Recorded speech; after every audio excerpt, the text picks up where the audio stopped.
The breaking point. The Grand Council chamber of the Galactic Alliance sparkled with bioluminescent crystals that cast prismatic light across the assembled representatives of 23 spacefaring civilizations. Captain Alina Reyes stood at the speaking podium, her crisp blue uniform bearing the insignia of the United Earth Commonwealth. She kept her expression neutral as the seven-limbed Saltori ambassador interrupted her presentation for the fourth time. The human petition for full membership status is premature, Ambassador Kryzov said, his voice amplifier making his chittering speech understandable to all species present. Their species has been spacefaring for barely 80 years. The traditional waiting period is 3 centuries, at minimum. Elena suppressed a sigh. This was humanity's third petition in 15 years, and the arguments against them never change. She glanced at her datapad, where a message from Earth Command flashed briefly. EPSILO and HRESHOLDAP Pro-cheating. The Commonwealth has met or exceeded all technological benchmarks, Elena countered, her voice steady. Our ships maintain 14 major trade routes. Our medical personnel staff 22 orbital facilities, and our engineers have improved the efficiency of the galactic communication network by 37%. The massive stone-skinned Dralaxian representative rumbled with what passed for laughter in their species. Yes, your engineers are quite enthusiastic, always tinkering, always modifying. It is precisely this unpredictability that concerns us. Elena felt her jaw tighten. The Dralaxians had been the loudest to request human engineering assistance when their central power grid collapsed last year. The Iridan High Minister, a willowy being with shifting patterns across their translucent skin, rose to speak. Once humanity's strongest advocate, they had mysteriously changed position 3 months ago. The Iridan Collective proposes that humanity remain as auxiliary members for another 50 standard cycles, they announced. During this probationary period, they may continue their current trade and support activities, but will not participate in alliance governance or security decisions. Elena knew then that the decision had been made before she even entered the chamber. She scanned the faces of the council members, noting which ones avoided her gaze. Earth Command had suspected a coordinated effort to keep humans dependent but without authority. Now she had confirmation. The vote will commence, announced the council elder, an ancient Morvalian whose age was measured in millennia. Elena didn't need to watch as the holographic voting display tallied the results. Instead, she sent a 2-word message to Earth Command, EPSILO and co-environment. The reply came immediately, understood. Proceed. When the council elder announced the official rejection of humanity's petition, Elena stood. The chamber grew silent, all attention turning to her. This was the moment when rejected petitioners traditionally expressed gratitude for the council's wisdom and promised to work toward future consideration.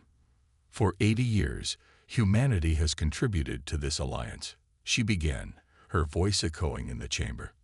We have followed your protocols. We have shared our resources. We have defended your worlds. Yet you still treat us as children at the adults' table. Murmurs of surprise rippled through the assembly. Today, the United Earth Commonwealth formally announces our withdrawal from the Galactic Alliance Auxiliary Membership Program. The chamber erupted in shocked exclamations. No species had ever voluntarily withdrawn from the alliance. Captain Rice, this is unprecedented. The council elder sputtered. Perhaps we can arrange for a special dispensation. The time for negotiations has passed. Elena cut in. Effective immediately, all human personnel, technologies, and resources will be withdrawn from Alliance projects and territories. We will, of course, provide a 30-day transition period to prevent immediate disruptions. Ambassador Kryzov's appendages twitched nervously. You cannot survive alone. The galaxy is filled with dangers that only collective security can address. Elena allowed herself a small smile. We survived alone before we met you, Ambassador. We will do so again. As she gathered her materials, the Dralaxian representative rumbled. What will you do without alliance protection and trade networks? Belina paused at the chamber doors. "We will do what humans have always done when underestimated. We will surprise you." Within 3 days, human ships throughout Alliance space began recalling personnel. Trading outposts announced 30-day closing sales. Research stations archived their findings and prepared for departure. Alliance officials dismissed these actions as a temporary protest that would end once humans realized the impossibility of independence. Chief Engineer Maya Patel supervised the removal of human-designed components from the Centauri Nexus Station, the busiest trade hub in the sector. The Exaltori Station Administrator hovered anxiously nearby.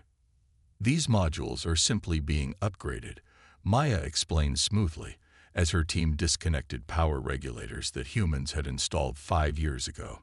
"They'll be returned within the 30-day transition window." The administrator's translator conveyed his relief, but Maya knew the truth. These components would never return. Like thousands of other seemingly minor human contributions scattered throughout Alliance infrastructure, they were coming home. On Earth, Defense Minister Adrienne Chen watched real-time holographic displays as humanity executed Protocol Epsilon across 50 star systems.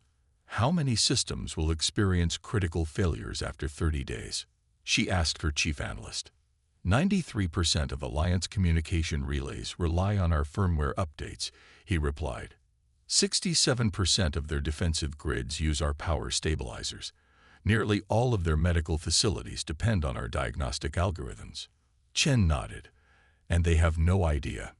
"By design, Minister. For decades, we followed their rules prohibiting integrated systems. We built modular components that appeared to function independently, but actually require continuous human maintenance and updates. And our own preparations." The analyst's expression turned serious. "Operation Bulwark is proceeding ahead of schedule. The SHIELD network will be operational before the 30-day window closes." Chen turned to gaze out at the sprawling shipyards visible through her office window. Vessels that the Alliance had never seen were reaching completion. Ships built with technologies humans had claimed were theoretical. The deception had been necessary after centuries of being treated as junior partners. "They think we need them more than they need us," she said quietly. It's time they learned otherwise. As the 30-day transition period reached its midpoint, the first serious systems began to fail across Alliance space. On the Iridan homeworld, atmospheric regulators malfunctioned, causing pressure fluctuations in major cities. Saltori communication networks experienced increasing delays. Dralaxian defense systems reported phantom threats. Alliance officials sent increasingly urgent messages to Earth, requesting temporary assistance with escalating technical issues. The responses were polite but firm.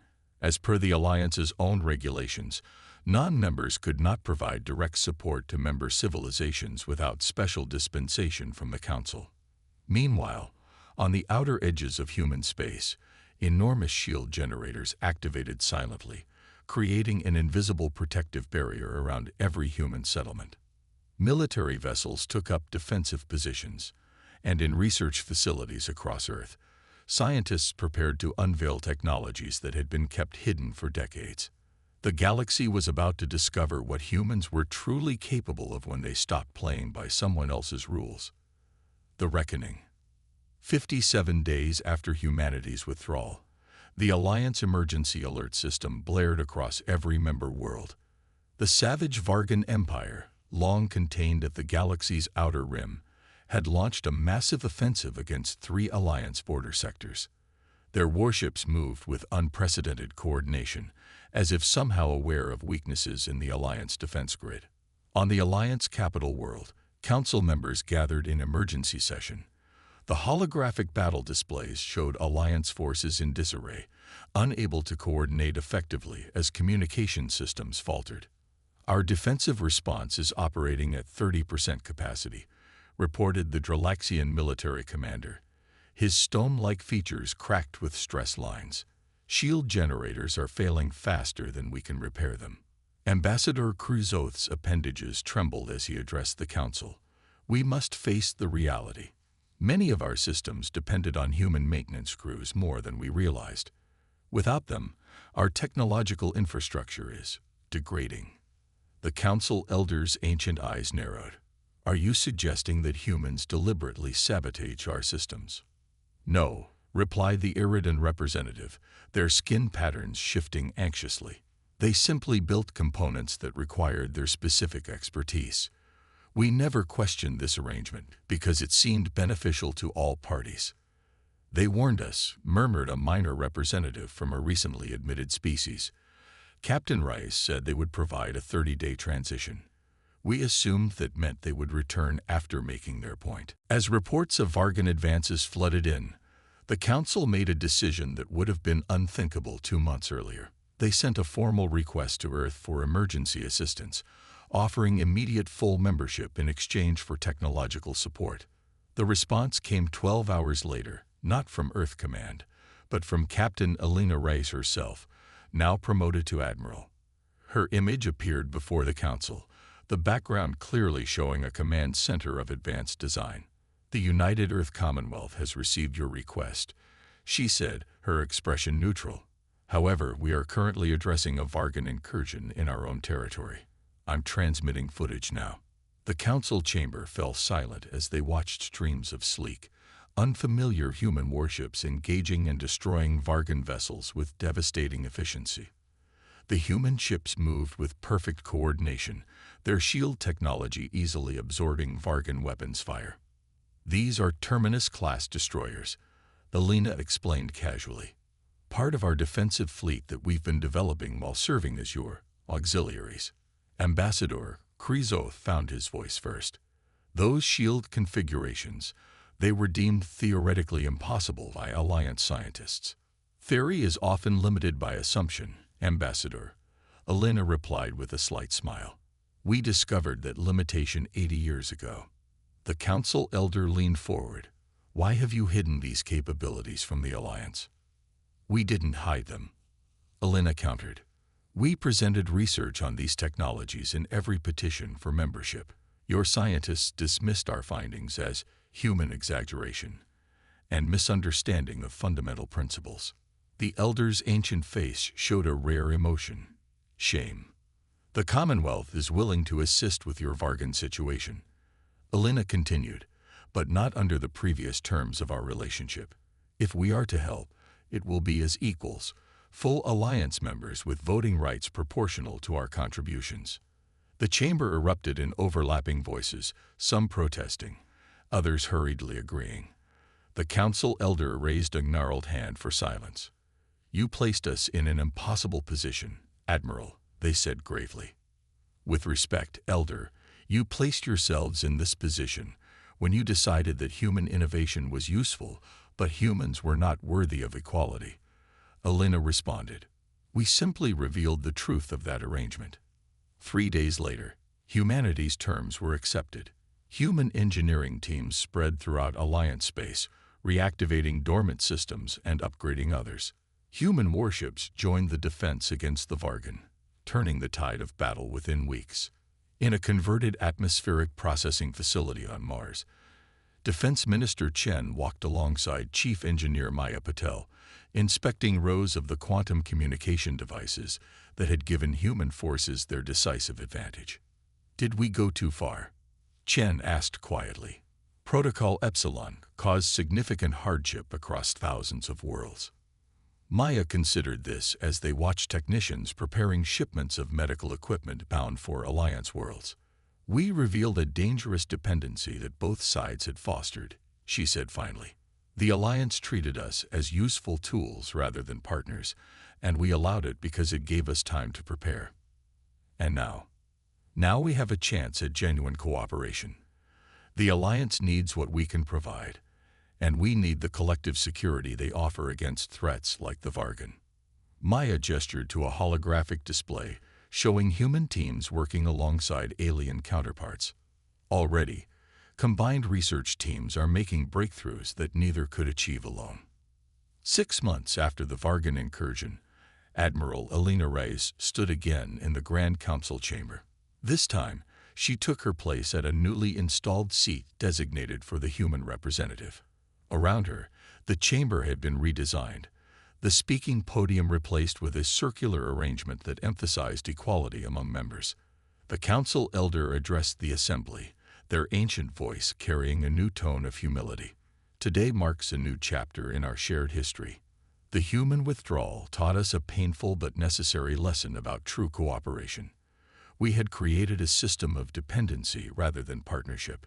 Elena listened as representatives from various worlds shared how human reintegration had improved their situations, not through dependency, but through genuine collaboration and knowledge exchange. The Eridon representative, once again an ally, spoke of joint research projects yielding revolutionary results. When it was her turn to speak, Elena chose her words carefully. The United Earth Commonwealth did not implement Protocol Epsilon lightly, she began. We recognized that our withdrawal would cause hardship, but we also saw that the existing relationship was unsustainable. True alliance cannot exist between unequal partners. She gestured to the redesigned chamber around them.